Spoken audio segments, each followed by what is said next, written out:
There we go. Yeah. We are in Derech Hashem, and it's on page 361. So the Ramchal explains another situation where the soul acts outside the body. It says, the divine wisdom saw fit to divide time into two components. One for the activity of the created being, and the other one to allow them to rest. Periods of day and night. For example, periods of day and night. For the day is a time of action, and the night is a time for rest. And he explains that the darkness of the light slowly generates activity in the world. It slows general activity in the world. The Ramchal elaborates on the division between night and day and night, further on. And he says, Hashem placed within the nature of living creatures that they should sleep in order that they and their spirits should be able to rest from their work. So he says, although there are nocturnal animals, they still need to sleep at certain periods. Everybody needs to sleep.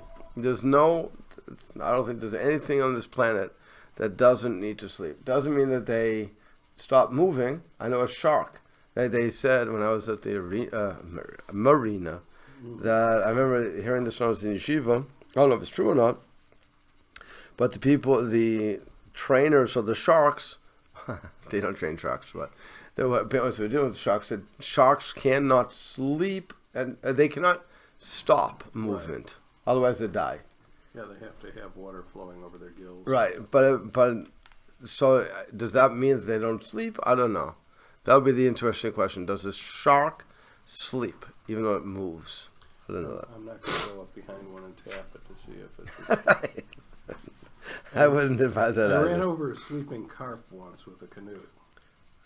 Carpet? It's a carpet or not? Carp. Fish. Yeah, it's a big fish. Yeah, it is. I ran over a sleeping one in the river. You woke it up. Okay. Yeah. So and then it says the word spirits, ruach, here does not refer to ruach, one of the 5 categories of the soul mentioned here, which is found only in humans. Rather, it means the general vitality associated with the life force, the nefesh, as it says in Kohelet, the spirit of the animals that descend down to the earth. So again, we have two of he's splitting it up. Fine.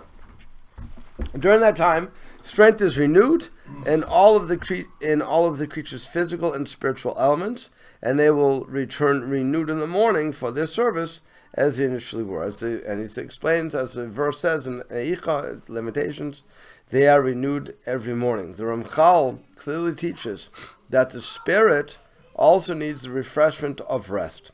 Although we will soon see that a person's neshama is sometimes active at night. That activity actually affects renewal in the neshama. So we're seeing, based upon that little thing, you're seeing a strange situation. In this world, in the world of nature, we need to sleep, and that revitalizes us. We all know that we've all been dog tired, and then what happens? We go to sleep, and you have a new wind, and you can go on and do it again, and so on and so forth. If we would stay up, then we become very irritable, and ultimately we want to kill somebody. And we can't do it. We go crazy. So, but once we sleep, everything is much better. The neshama, on the other hand, it seems that it's the exact opposite of what we have in nature. That the more active it is, the more it affects the more renewal it gets. So that's what he's saying. It's interesting. They're saying the person's neshama is sometimes active at night, and that activity is what affects the renewal in the neshama. So the question is, why will that affect renewal in the neshama? Why? It doesn't make sense. If it's active, not saying that it's... In other words, does that mean it's not active while we're active? That's the question you have to ask. That's the logical question that comes out. That if it's only active at night, or that activity at night is what renews it, so now what does that mean that's going on during the day when we're awake? Is it subjugated to our bodies, and therefore that's why it's not being renewed? I guess that's what you have to look at. You have to think like that. For one, again, he'll come out and explain, but that's what should be coming up in your mind. Is this what some people refer to as the subconscious? I'm sorry? So some people refer to this as the subconscious, the neshama. Neshama? Neshama. No. No. I think the subconscious is what you would refer to as. He's working. No, but he delves into that in the next paragraph, I think, the subconscious. by referring to it as the imagination. I would be surprised if the Ramchal dipped into Freudian language. No, but right. But Freud's language is based upon Torah. They just keep changing terms. I mean, he was a Jew, so he just used those terms. But subconscious, I think, is more the what you would call part of the. That would be the ego. I'm not sure what he would consider subconscious. The subconscious is that which we don't want to recognize at that moment. It's something underlying the cause. I don't know what you would call it. It's not neshama. It's clearly not neshama. But it's so I don't know where he even got that from. I mean, it's a logical thing, though, in Freudian psychology. It's logical to say that our subconscious is making us feel this way because we don't know what's under. That's why it's sub. We don't know what's causing. Something is gnawing at us, but we don't know what it is. And by the way, it could be something as simply as when you wanted something and your mother said no. And it was burned into your memory that she said no, and now everything is based upon that. Which is why when you have an argument with your spouse or your children or whomever you're arguing with, many times what you will be reacting to a past experience and not necessarily in the moment. That's why, and you think about that. When your wife says something to you and you hear it, you're hearing it through a filter. You're not hearing what she said. You're not even hearing the words that she said. You're not. You hear it through a filter. And she says to you, "How are you?" And you're thinking, "What are you, my mother?" What? But you don't say that. And you say, "I'm all right." And you say it angrily, and she's like, "Why are you angry with me?" "I'm not angry with you. What do you think I'm angry? You're always picking on me." And the wife is like, "Whoa, well, what's wrong with you? I'm not your mother." And you really get upset at that because you know that it's true. And you don't know what's bothering you, but you don't even know why you're getting upset. But that's subconscious. Okay? I don't know what you would call that in reality, besides just you're not opening yourself up. But I don't know what component in our psyche, in Jewish terms, you would call that. It's not the Yetzer Hara. It's certainly not the Yetzer Tov. So I'm not sure where you would put that. But it's certainly not neshama. Neshama is a spiritual part of us, where that's what he's getting out. And we've always said that neshama is that spiritual part, and really not connected. It belongs to me, or I belong to it actually. And we have to work in consonance with each other, but we're really two separate entities. God forces that spiritual entity to join with the physical entity, to elevate both of them to the level that they should be at. So we're really partner, husband and wife, if you will. I thought that was a nefesh. The whole spiritual thing is our wife.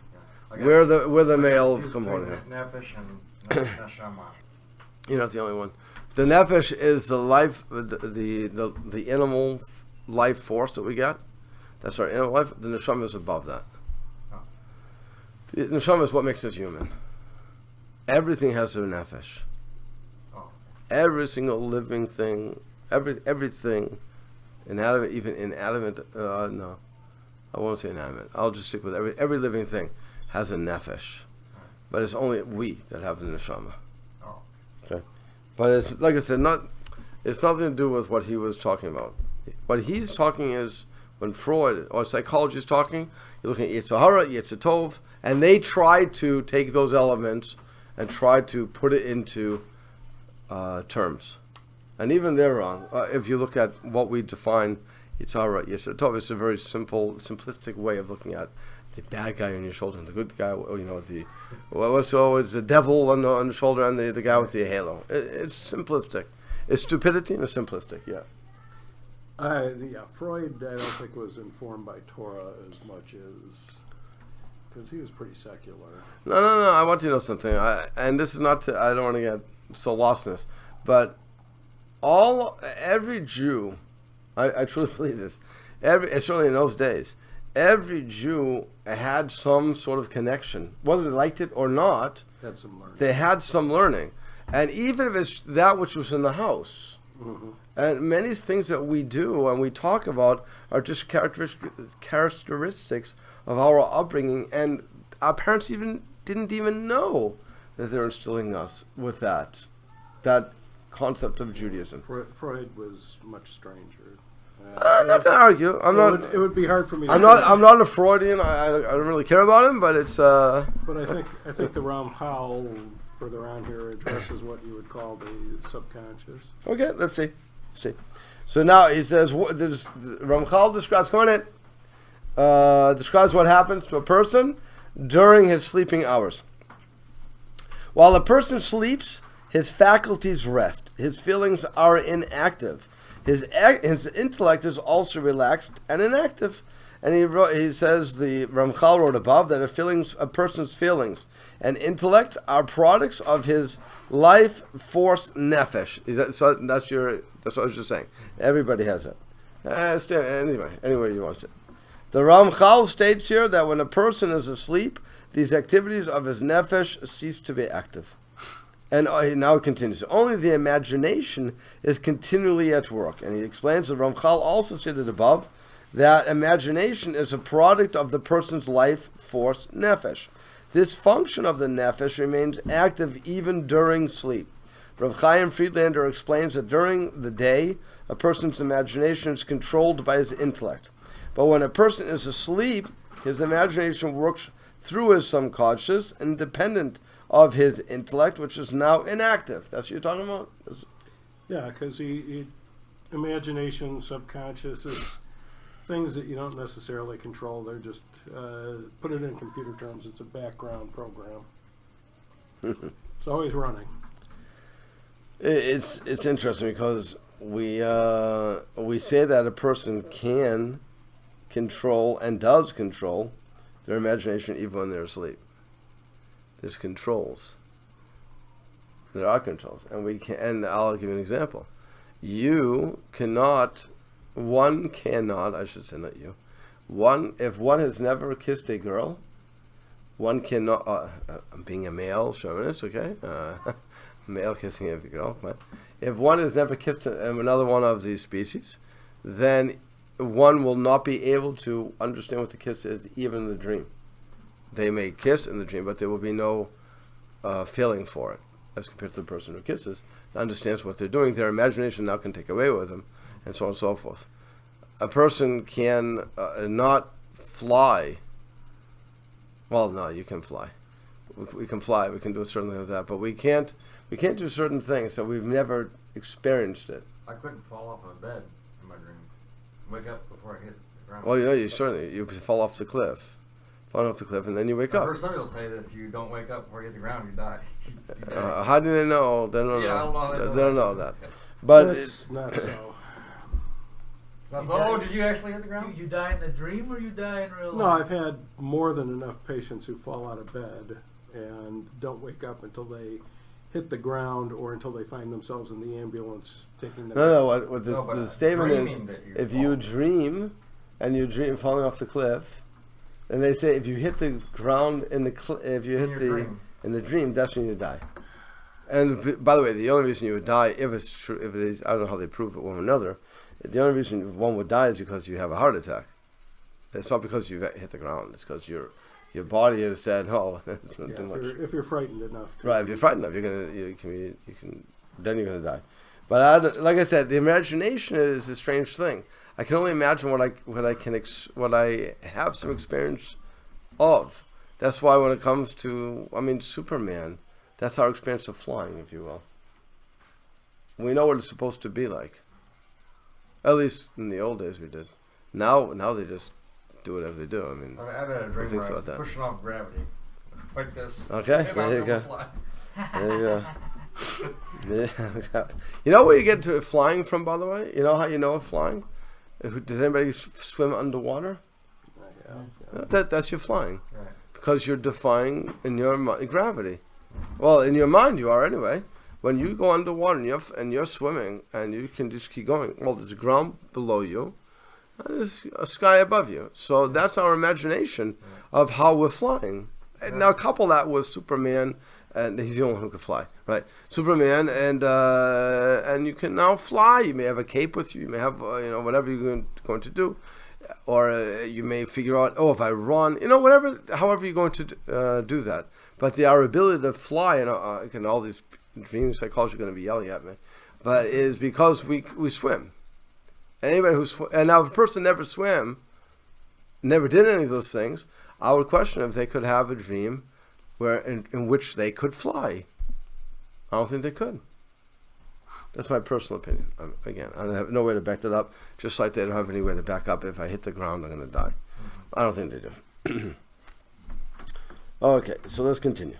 So it says, it conceives and envisions things as they come to it, as a carryover of what it envisioned during the waking hours, or from that vaporous substance and fumes that arise to the brain, either from natural bodily fluids or from the foods one has eaten. And he says in the Gemara in Brachot states that a person is shown in his dream the product of his daytime thoughts. Now that's one part of the Gemara. He also says, although at that point, I'm sorry, we didn't get there. This is the nature of dreams experienced by all mankind. And although at this point there does not seem to be any purpose for Hashem allowing the person's imagination to be at work during sleep, we will soon see what is gained from that activity. So on a very basic level, when you have a dream and you see certain things going on, and you have you met whomever, your imagination ran away with you, saw all these wonderful, you had nightmares. What the Ramchal is saying is, on the basic level, the Gemara says, don't worry about it. You ate something, you had a bad sholent, you had bad cookies, you had food poisoning, whatever you're going to have. Or you had a heavy meal, if you ever have a burrito or something, some spicy thing, who knows, maybe you walk through a fire, I don't know what it's going to be. But that's when that's what it is. Or if you had a fight, that works itself out. If you're nervous for going on a trip, how many people have driven that road 3 times? Think about that. When you're driving while you're in your sleep, and you see things as you drive, okay? And it's just what it is. We get nervous, and that feeds into the dream. That's the basic level.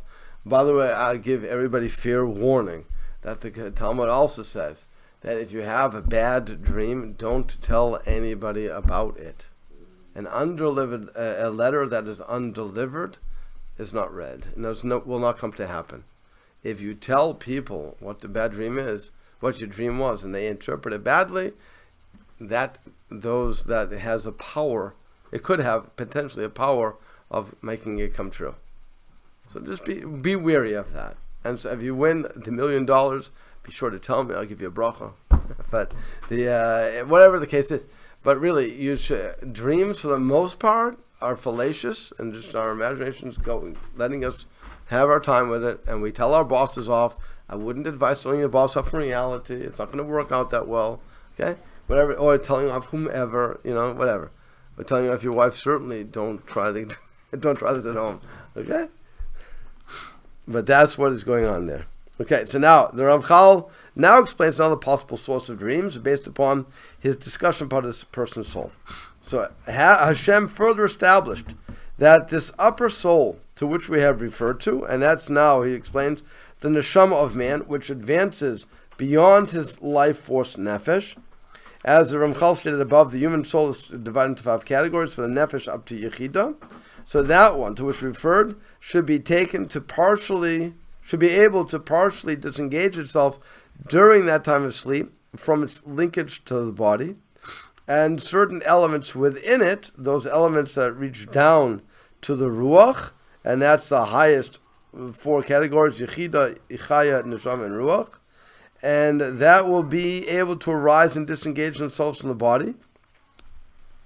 And again, this is what the verse in Psalms means. When it says, into your hand do I entrust my ruach, my spirit. And in the morning we thank Hashem for returning our neshama in the Modani prayer. Rav Chaim Friedlander explains that this is why the Talmud in Brachot says that sleep is 1/60th of death. When someone dies, his entire soul, including his life force, becomes completely separated from the body. In sleep, however, only a part of one's soul becomes disengaged. Okay, so that's an interesting take on why death is considered 1/60th, why sleep is considered 1/60th of death. And then he says, okay, so let's do this again. And only the lowest one element, the nefesh, will remain with the lower soul. The nefesh, which is the lowest category of the human neshama, will remain with the life force nefesh, which man shares with the animal world. Thus, a human maintains part of his neshama and is therefore at a higher level than an animal, even when he is sleeping. Okay, so we keep some of our neshama, some of our soul, as it were, but the rest is doing work, is going to give reports or whatever it's going to do. And that's what's going to... And so that separation, he's saying, is like is symbolic of the death, because when our neshama leaves, we're done. As Rabbi Linda would say, we're toast. Okay, the game over. But we're not all leaving; just part of it is leaving. And so he says these disengaged elements will roam within whatever is made available to them. And he explains they cannot roam freely where they please, but rather within the confines that are established for them. They can have dealings with matters with the spiritual beings, either with the ministers in charge of nature, or with the malachim of a group referred to as malachi Kabbalah, or with shadim, based upon what they encounter through various causes. So you have a whole bunch of things going on here. He says the Ramchal taught that there are malachim who are ministers serving all the physical forces of nature, and he says perhaps this refers to the malachim described there that receive the shefa from Hashem and hand it down level by level until it reaches the physical world. Others read it as destructive angels. However, Rav Yosef Began rejects this version and understands malachim is referred to those mentioned, like I said above, who oversee Hashem's hashgacha, receiving knowledge of the movements of man within the world. Shenim is a whole different concept, and various reasons may lead to a person to have in neshama interact with holy malachim, or alternatively, destructive shadim. Shadim are, literally shadows, but they're, and it's not a good definition, but demons. You would translate it as demons. Okay, they're created by our sins. We can create things, by the way. Just keep that in mind. When you sin, you create a shade. And that shade, or that bad element, is what is now being fed by you. You kill it by doing tshuva, by doing repentance. But we do have the power to create, if we so choose. We also have the power to create the malachim. When we do a positive thing, so that good act creates an advocate on our behalf. So we go both ways. We can create good, we can create bad, by our all through our actions, and that goes to everybody. Words, actions, everything. Yeah, words are extremely, extremely powerful, and that's why when we waste them with all the speaking, think about what we say for words. I always tell people, we have a wonderful vocabulary. You don't need to use the swears that go with it. And if you listen to comedians, comedian after comedian after comedian, they're trying to be funny, and they drop all the bombs. And I don't think they're funny at all. I think it's disgusting, personally, and I never liked it. Give me a nice joke. Say, you have good delivery, do it. I'll give you one guy that I think is fantastic, Jim Gaffigan. I think that's his name. Or there's another guy, they call him Puffy or something like that. He is also very funny. You have some comedians who are very clean with the language, and they are the funniest comedians. You have the others, like Robin Williams, who was disgusting on his on his stand-up stand-up routine. He was good as Mocha Minty. I like him for that. But he, when he went into his stand-up, it was, and I watched all of, I think 15 seconds before I turned it off, because every other thing was F, F, F. I was like, I don't need you for this. What do I need that for? But so yeah, if we do that, or if we speak lewdly, again, you know what you're saying to people. So if we misuse speech, that creates bad things, and we have to be very, very careful with that. I don't think people are as careful as they should be, but that's the problem. Okay. So he says, sometimes when the soul has perceived through this sometimes what the soul has perceived through this process will emanate downwards in a concatenation. That's a chain link until it reaches the lower soul, and it says the life force nefesh which man shares with animals, and the imagination will be aroused through this, since the imagination is a part of the lower nefesh, as we learned, and will depict images in its own fashion, namely in the form of a dream. And thus, the dream is not a true picture of what the soul perceives in the spiritual realm. Rather, it is a product of the lower nefesh, which has been stimulated by the higher neshama. So now, it is possible that what the soul has perceived will be either true or false, depending on the medium through which it perceived it. So he says, dreams originating from the holy realms will be accurate, whereas those deriving from Shadim will be distortions of the truth. However, Mari Derech cites that even evil sources can use dreams to relay accurate information. So in other words, what you're seeing, let's say you see something happen, I wouldn't say it's totally false. It may be true. You have to be on guard for that, but you should not make it a self-fulfilling prophecy either. That's something else. If you see, many times we get into situations, and we have the choice of what to do. But we said, I think I remember something like this, and I'm going to use that. I'm going to use that dream that had to get me out of here. Well, you just caused yourself a self-fulfilling prophecy. It's not a good situation. Okay, so you have to be very, very careful. And I would go more with by the way, in that situation, I'll go more with my gut than trying to make the dream come true, or to avoid what the dream is going to be. And you have many people throughout Torah. Korach was one of those people. Korach who rebelled against Moshe. Korach had a prophecy that his great grandson, Shmuel, which comes from his line, Samuel, would be equal to Moshe and Aaron. So he said, if that's true, that he's equal, so it means that I shouldn't be on the lowly rung that I am right now. So he started the fight with Moses. Bad prophecy. You didn't see, you saw something, but you decided you're going to make it happen. You can't make it happen. It has to happen. You just do you do your job, and let God do His. It's not for you. Okay. That's what I'm saying. When we have all these prophecies or whatever we're having in dreams, it could be true. And by the way, this also goes back to what you're asking. If I'm speaking correctly, then what I do is, and I create these shadim, or again, I do something good. I create these malachim. Again, advocates and prosecuting angels, and the other ones are advocating for me. So if I create those things, I still have to be on a level, wherever I am, that when the dream comes through, I'm going to see it in the proper manner. And if I'm always thinking in a negative manner, or in a mean situation, or I'm speaking lashon hara, or I'm just using my words wrong, just going into the gutter. Well, I like to say, speaking gutter language. So if you're speaking gutter language, you're in the gutter. That's all you're going to see. You're not going to see above that, because that's where you are. That's where your mind is.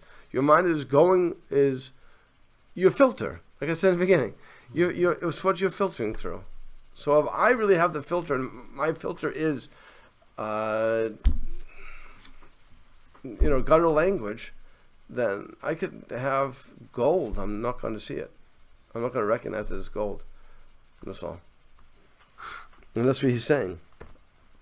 This very matter will emanate downwards until it reaches the imagination and will be depicted the way the imagination fashions it, and sometimes with great confusion, an intermingling of nonsensical images, all emerging from the vaporous substances that enter the brain. And he says, even a dream that originates from the neshama's movement in the spiritual realm can be intermingled with images stimulated by the person's vaporous substances. And he continues, sometimes it will be depicted with greater clarity. And he says, when the image is less influenced by the psychological phenomena such as vapors, it will be closer to what it has been perceived by his higher neshama. So now what he's basically telling you is, if you want to really have a concept of what you're dreaming, clean your brain out. Do a purge. Less influenced by physiological phenomena. Say it again? Less influenced by physiological phenomena, not psychological. Oh, I'm sorry, physical. I'm sorry. Okay, when the image is less, right, physiological, right, such as vapors. But I'm saying, but it's also, so that's, but what's the physiological from that? What is that from? From what I'm eating, from what I'm doing, yes? And how I'm feeling. Yeah, he talked about that earlier. Right. So that's what I'm saying. If I can clean that out, if I can clean my body and my mind out, so then, and that, by the way, that's a long process in its own right. You can't just do it overnight. It's not like, hey, it's not purging yourself. Some people like to stick their finger out down the throat, or they take that when they have a colonoscopy. They take the ginger medicine down, and that cleans you out. Oh, great, okay. So you're all cleaned out. But that's not how you can do your neshama. It's not how you're going to do your soul, all your mind, and your body.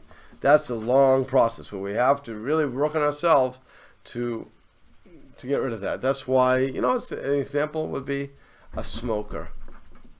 A person who quits smoking. A person quits smoking, what happens? That person will start coughing a lot. Let's say they smoke for more than a day.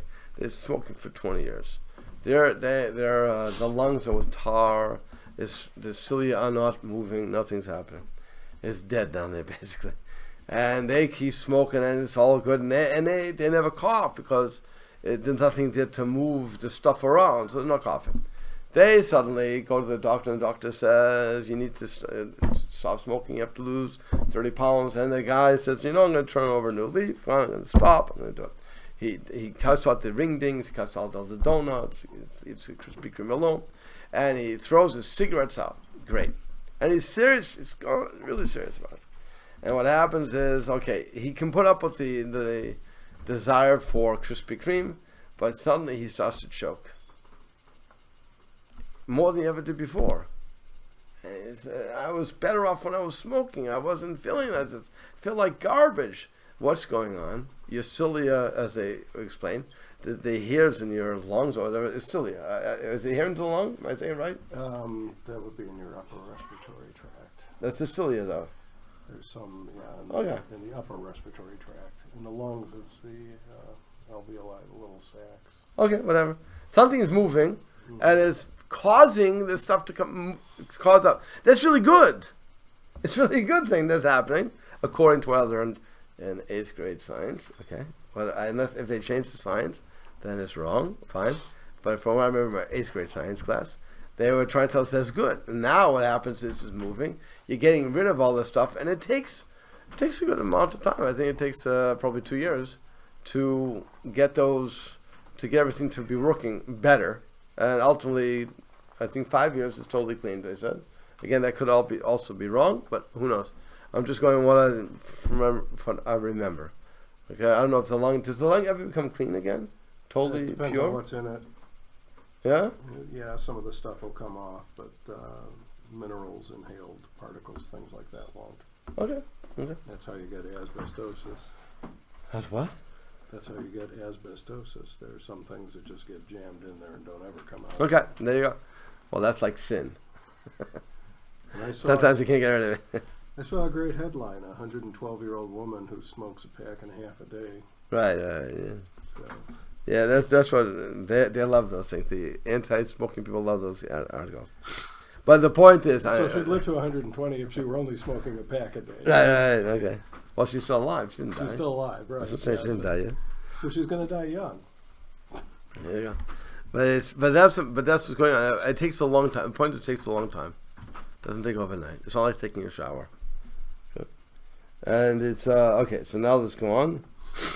So the Ramchal presents a possible consequence of this nocturnal activity. He says, through this medium, an individual may receive information and divulgences concerning what is destined to happen to him in the future. He says Hashem may divulge future events through the medium of dreams. However, this should not be confused with prophecy, which will be explained at length further on. Okay, fine. So this will occur as a result of a divine decree that the matter should be made known to the upper soul through one of his servants, God's servants, from whichever class of servants it may be. And the matter will emanate downward to the lower soul, and it will be depicted by the imagination, either obscurely or with clarity, according to what this divine wisdom will decree. And he says, even though Hashem intends to inform the person of the future through this medium, it does not necessarily have to be with great clarity. For whatever Hashem's reason, the message might be partially concealed. And in reference to this, it says, in a dream and a vision of night, that he opens the ears of man. That's from Job. So again, you have the choice. You can listen. You're dreaming. If it's something that you can figure out what's going on right away, that the mind is just working on an argument you had, fine, deal with that.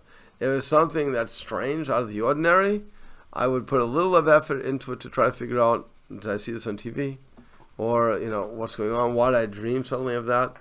Or it could be, if you can't figure anything out, maybe there's some reality to this.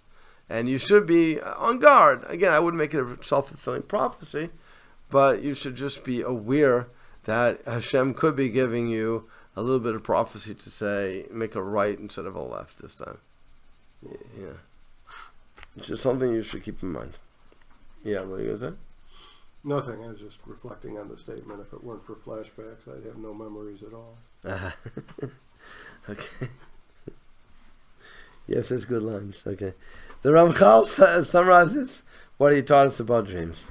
So he says, it emerges that dreams in general are images that are formed by the imagination either on its own or as a result of what the soul arouses within the imagination in accordance to what the soul perceives in the spiritual realms. And again, he explains that all dreams, are, without exception, are by definition formed by the activity of one's power of imagination during his sleeping hours. This activity, though, can be aroused by various possibilities explained above in this chapter, which the Ramchal is now summarizing. Hence, however, the only thing that is actively involved in all of these second types of dreams is one out of the many spiritual forces informing the soul. And it says this information is not given directly through Hashem, as in the case with prophecy. It is accessed by the neshama's encounters with the spiritual realms that were created by Hashem. The soul then draws it downward until it reaches the imagination, as is written, through the lowest level of neshama and the life force nefesh. If that spiritual force will be from the holy servants, then its information will be true. And if it is from the opposite forces, it will be false. Well, now it's up to you to figure that out. The Ramchal stated above that the information can be translated either by malachim or by the shadim. And he says, so this is what Chazal said in the Talmud, in Brachot. It says here the dream was transmitted through a malach, whereas there it was transmitted through a shade. So the Gemara there resolves a contradiction in the verses, whereby one verse states that the dreams are meaningless, while the other states that they are divine message medium for transmitting information. So the Gemara answers that it depends on the source of the dream. Did it come from the malachim, or did it come from the shadim? However, in all of them, there's an intermingling of nonsensical images that originate in the imagination itself. And it says, regardless of the source of information that the neshama receives and conveys to the imagination, there can always be other factors that arouse the imagination, but have nothing to do with the neshama's encounters within the spiritual realms. For example, vaporous substances can arouse the imagination to create images having nothing to do with the higher realms. So it says, it is in reference to this, the rabbis said in the same Talmud, it is impossible for a dream not to contain meaningless things appearing within the dream. However, there exist other types of dreams, and these are prophetic dreams. This topic will be explained separately with the help of Hashem. Okay, so now you have all you need to know about dreams. Either you ate something bad, or your imagination is just having time to relax and fulfilling all your little desires as to what you wanted to do in today's world. In other words, you had a good day, you had a bad day, whatever. You were driving, you weren't driving, whatever the case is going to be, and you relax. When you're relaxing, your mind is on its own, and it's even though in reality we can fetter it, we can chain it if we want, we can control our thoughts in dreams, and we do in reality, because there are certain things that we know we can't do, so we do control it even there. But it's so I disagree with that statement that we can't control it. But nonetheless, there could be some message coming from Hashem that the neshama got from whatever level that it came from, and it was passed down through the line, like the game of telephone. Everybody know what the game of telephone is? Mm-hmm. No, you never played the game of telephone? The game of telephone is you have 30 people sitting in a circle. I whisper something. The one who begins, whisper something into your ear. You then whisper into the next person, and to the next, and finally it comes back to me. It's a totally different message. That's the game of telephone. It didn't start out the same way. Okay, and so when the neshama gets this message, and now it goes through all these filters, and it comes down to me finally, and my imagination is taking over. Now my imagination takes that message, which could have been right, could have been totally good, and takes it through its little things, says, I don't accept this, I'll throw this out, and I can't have this, and changes it, so we really don't see it. And even if we have a vivid remembrance of the dream, it doesn't really mean it happened. It doesn't mean anything more than it was just, we don't know. Again, I wouldn't talk about it to too many people. If the dream repeats, then it's a little more important, right? No, again, the reason the dream is going to repeat is because there's something that's bothering you. It's just a regular dream. Something is bothering you, so it's going to keep repeating, and because you haven't solved it. Remember one thing: when we are awake and we are confronted with something, we sometimes put blinders on. We don't see the greater picture, and because we don't allow ourselves to, for whatever reasons. When we go to sleep, suddenly the whole picture is in front of us. Because what happens in a dream, by the way? What happens? Who are you seeing it as? Are you seeing it as a participant, or are you seeing it as a movie screen? Pretty much, mostly like a participant. Say it again? Like a participant? No, you're seeing it as the observer. That's the exact thing. Third person? I'm seeing it as a third person. I'm watching a movie. It depends. 9 times out of 10, I'm saying. Even though you're in a movie, you're seeing it as a movie. You know, as a person watching it, oh, well, this is nice. I see the island. I see this. I'm on the island. I'm in the sun. I wouldn't mind.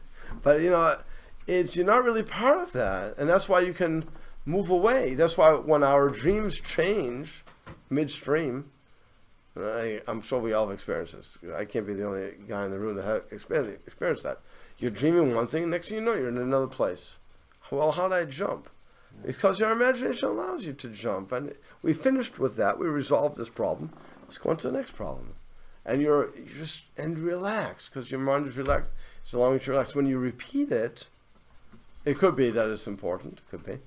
But more likely, it's something that's really bothering you. And you're seeing it through different manifestations. And you have to deal with it. And your mind is saying, deal with this. We have to deal with this. So I'm giving you a whole bunch of different scenarios in which you can solve it. And again, I'm not a Freudian, but I don't want to get into psychology, but that's really what's going on according to this concept. So you can have the same dream over and over and over and over again. Just means you haven't resolved it. And by the way, it won't be the same dream. There'll be nuances in the dream. Right. It'll be the same topic, concept. same 100%. Same concept, but it won't be the same. It's not going to be the same dream. Like the Pharaoh had the 2 dreams about the. God was talking to him already. And he understood something was there. And that's why he went to that's the whole story of Joseph. But he understood that something was going on. But I'm sure he had more dreams than just those 2. Right. So why did he go to the dream interpreter for everything? Maybe he did. I don't know. Could have been like President Reagan. Those 2 really bothered him. Yeah, but the question is why they bothered him. So that's the whole thing. Nobody looks at. The rabbis look at why, and I don't want to get into the story, but that's the question. Why did he worry so much about those dreams, as compared to other dreams he had? And why didn't he accept all the interpretations? By the way, he got more interpretations. And that's the other thing. When you ask me a question, okay, and I answer you, I gave you this is the answer. What do you sometimes think? No. Sometimes you ask someone else. Yeah, you ask them. Yeah, right. Because they say something different. Why do you ask? Because you didn't like what I said. You didn't like what I said. If you like what I said, you stop. Right. You stop. I like what you said. Okay, good, done. Now you're not going to go to somebody else and say, "I have a question," because you're afraid that they're going to answer a different way. Why do I want that? I already like what I got. On the other hand, when you don't like what I said, now you're going to go to somebody else and you're going to ask, "What do you say about this? And what do you say about this? What do you say about this?" Because you want your answer. That's all. You're looking for somebody to agree with you. And once you find somebody to agree with you, you're good. Because everybody knows I'm right and you're wrong, period. There's no question about that. We all have that. If you don't agree with me, you must be wrong. And that's true. That's always true, by the way. I'm right and you're wrong. But that's why I'm the rabbi. But think about that when next time you go asking for an opinion. Okay, it was interesting today. When I was driving my son home, I stopped on the highway at the one of the rest stops. A young lady's out there, and I see the hood is up. So I went over to her, and I, like every good American boy, and I said to her, the dumbest question in history: "Is you having a problem?" Now, she was smart. She would have said, "No, I just like to stand out in the cold and have my hood up." But she didn't think on it. Okay, she accepted my goodwill gesture. She said that, she pulled off the highway. She pulled into the rest stop because her car was overheating and it was smoking. And she didn't. I said, "Well, you're smart to pull off the highway. That's number one. It's the smart thing to do." I said, "But it looks like you..." And it was a typical, they don't take care of their cars sort of situation. And I was thinking, and I don't think she was married, so I was thinking, what kind of father? And I was thinking to myself, maybe I'm the same guy, I don't know. But I was thinking, the father really should take care of this. But there was a nut on her battery cable. A nut. I mean, they clean the car out. That's scary. But I said to her, you have fluid here, but you probably don't have enough. And I said, what you need to do is you need to call AAA. She said, I'm trying to call AAA, but I don't know the number. I don't know. I have the membership number. I said, she's called the mother for that. Fine.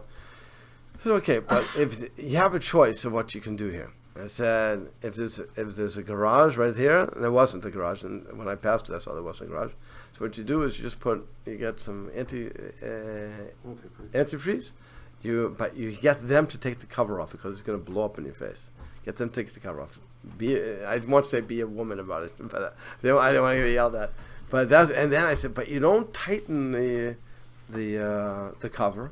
Just put it on loosely, and then you blast the heat, and you drive home. That's how you do it. Because she said she was only 20 minutes from home. So that's how you get home. Get off the highway and then get it repaired. Then she get it repaired. And I said, I wish I could help you more, but I don't have anything in my car for you.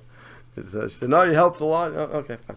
She probably think, one of these other guys. She went. But I hope she got home. But that's what it is.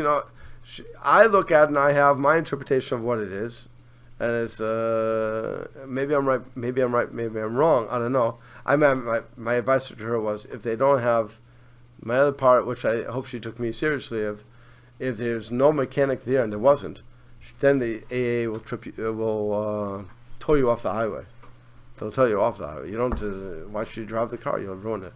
So I hope she got a tow in the end. But that's what it is. You look at these things and you look from different perspectives. So I was a male looking at an engine saying, it could be this, could be that, because your whole car is rusted. It was really sad. I mean, I was thinking they didn't clean it. They didn't clean anything. I don't know how they can drive like these things, but what? You should have been under my pickup truck. No, I don't want to be under any cars. I don't want, that's why I go to mechanics. I just let them do it and I pay them the money. But it's just not worth it to me. But even the car I'm driving, the van that when I just got that van. So what happened? I brought it in and they told me something connecting to the wheel. I forget what that piece is called. It's shaped like this. It comes right to the not the tie rod. It's something The else. heater, the wheel. The wheel. The wheel. Something in your suspension. Ball joint. That wasn't ball joint. No. No, it was. Tie rod, control And that's arm. where bar. No, it's something with the tie rod. Yeah. Yeah, but there was one piece, $100 piece, but it was a crazy piece. But it could, if you don't replace it, the wheel couldn't go off. So you had to replace it. I wouldn't know anything about it. I take that. He showed me. Even if he didn't show me, I would have taken his word for it. And I'm taking it. I'm trusting you. It's like when you ask me a question, you trust I'm going to give you the proper answer. I hope you do anyway. So that's what we do. Now, like I said, if you don't trust me, and this is what I was getting to, if you don't trust me, or if I didn't trust that mechanic, and like this girl, she's going to be towed off. Hopefully she got towed off and is home safely. Hello, how are you? Come on in. So hopefully, if she was towed off and she went to the first mechanic that they gave her, hopefully the guy won't rip her off. Okay, but if she suspects, what's she going to do? She's going to call her dad up, smart, and then or her mother, whatever, and let him discuss with this guy and say what's going on. Another opinion, right? Most of us will just go for the first opinion, unless we don't trust them. And that's what so that's the same thing with the dreams. Same with anything. We have to look at it and we have to say what's going on here. And this is something that I really should be concerned with. Oh no, something I shouldn't. That's all. Okay, we'll have to stop.